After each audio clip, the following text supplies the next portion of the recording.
प्रणोयामदेवा भद्रं वसेमाक्षभ्रियजत्राः स्तरैरङ्गैतुष्टवाग्ंसस्तनोभिर्व्यसेमहि देवहितं जदायुः यः स्मरेत् पुण्डरीकाक्षं सवयाभ्यन्तरा शुचिः केशवः पुनातु माधवः पुनातु नारायणः पुनातु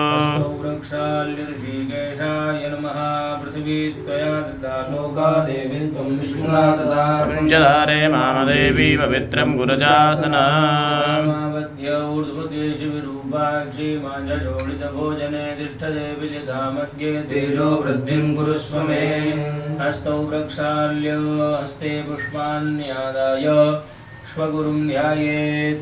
ॐ गुरुर्ब्रह्मा गुरुर्विष्णुः गुरुर्देवो महेश्वरः गुरु साक्षात् परब्रह्म तस्मै श्रीगुरवे नमः। श्रीगुरुचरणकमलेभ्यो नमः। ध्यानं ध्यानार्थे पुष्पं समर्पयामि नमस्करोमि पुनर्पुष्पाण्यादाय महाप्रभुं यज्ञनारायणं ध्यायेन्। वैकुण्ठे कमनीयरत्नखचिते कल्पद्रुमूले स्थितं नीलेन्दीवरकान्तिसुन्दरतं लक्ष्म्यागमालिङ्गितं गङ्गानीरतरङ्गभूषितपदाद्वन्द्वं कृपासागरं कोटिर्हितवर्षिभिक्षमनिशं लक्ष्मीपतिं भावये। लक्ष्मीपतये नमः। यज्ञनारायणाय नमः। ध्यानं ध्यानारते पुष्पं समर्पयामि नमस्करोमि पुनर्पुष्पाण्यादाय सर्वे ब्राह्मणाः वैदिकमन्त्रान् पठेयुः। हरि ओं।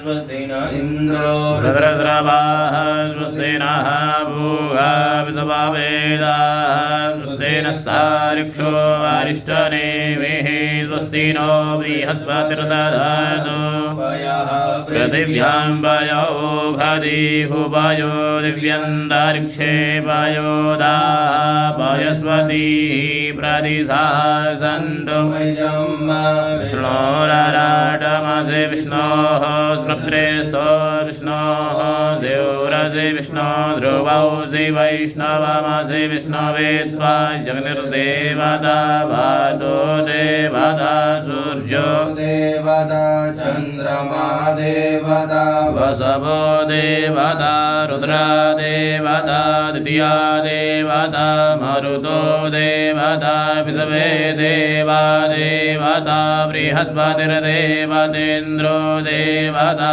वरुणो देवता द्योः शान्तिरन्तरिक्षगुं शान्तिः पृथिवी शान्तिरापः शान्तिरोषधयः शान्तिः वनस्पतयः शान्तिर्विश्वे देवा शान्तिर्ब्रह्म शान्तिः सर्वगुं शान्तिः शान्तिरेव शान्तिः सामा शान्तिरेधे देव सवितुर्दुर्यतानि पराशुभ यद्भद्रं तन्न आशुभ। बुद्धिशक्तिसहिताय श्रीमन्महागणाधिपतये नमः। ॐ लक्ष्मीनारायणाभ्यां नमः। ॐ उमामहेश्वराभ्यां नमः। ॐ वाणीहिरण्यगर्भाभ्यां नमः। ॐ शचीपुरन्दराभ्यां नमः। ॐ मातृपितृचरणकमलेभ्यो नमः। ॐ श्री सद्गुरुचरणकमलेभ्यो नमः। ॐ इष्टदेवताभ्यो नमः। ॐ कुलदेवताभ्यो नमः। ॐ ग्रामदेवताभ्यो नमः। ॐ स्थानदेवताभ्यो नमः। वास्तुदेवताभ्यो नमः। सर्वेभ्यो देवेभ्यो नमः।